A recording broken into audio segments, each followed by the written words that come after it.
Hello everyone and welcome to Uncle Clash. Here's an AI video I didn't use for a previous episode.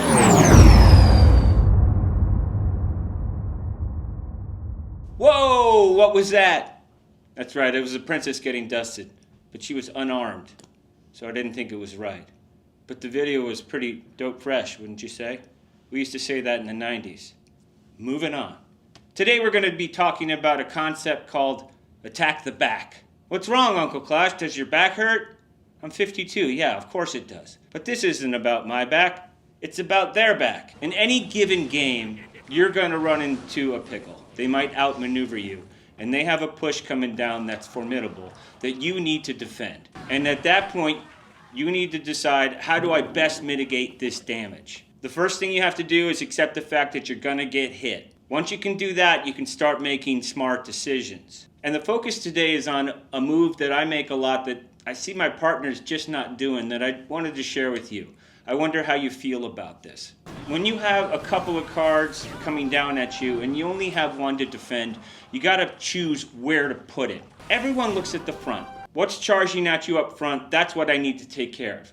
But let me tell you, having played this game a lot, it's not what's in front that's going to get you, it's what's behind it that's going to finish you off. So sometimes it's better to attack the back. So let's take a look at a few examples. In this particular game, we've traded towers on the right. So we keep pushing up on the left, and this team decides to come at the crown tower. Smart move if they can get it done. And because they caught us off guard, they have a giant going in right here. My immediate reaction, and maybe even my instinct, is to drop my mini P.E.K.K.A. right next to that giant.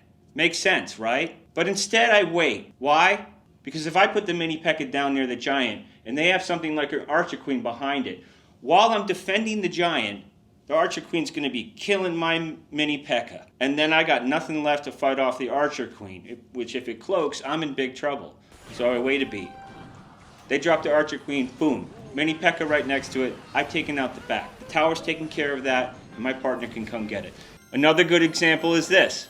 My partner has a very heavy deck and has put down a P.E.K.K.A. Now the P.E.K.K.A. gets neutralized up front, and then they have a giant skeleton, and they have a whiz coming down. I have a bunch of cards available, including a mini P.E.K.K.A. You would think, drop it right next to the giant skeleton, stop the giant skeleton. Giant skeleton's scary. You don't want it anywhere near your tower. But instead I think, you know what? I'm going to wait. I let it come in, I let the giant skeleton get close, and then I drop the mini P.E.K.K.A. right behind. Take out the whiz with one shot, boom, boom, boom. Look at that. That's a 4 for 11 defense. And then we reload, we go on to win that game. In this last one, we take their tower down, and they have a firecracker coming from behind. So they drop the golem. But instead of defending the golem up front and letting the firecracker pound, I put the Valkyrie right behind. And then look at that, they give me another gift. They didn't think anything would be back there, and the whiz comes down too. We take them out both. My partner comes from behind to wreck that golem elixir, and off we go. So that's pretty much it. You know, defending up front makes sense sometimes. So the only thing I'm saying is there's a time to do this. And it requires recognizing the reality of the situation and realizing you're in trouble. What's your best way out of it?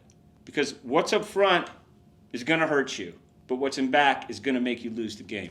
Thanks so much for stopping by. I'll see you next week.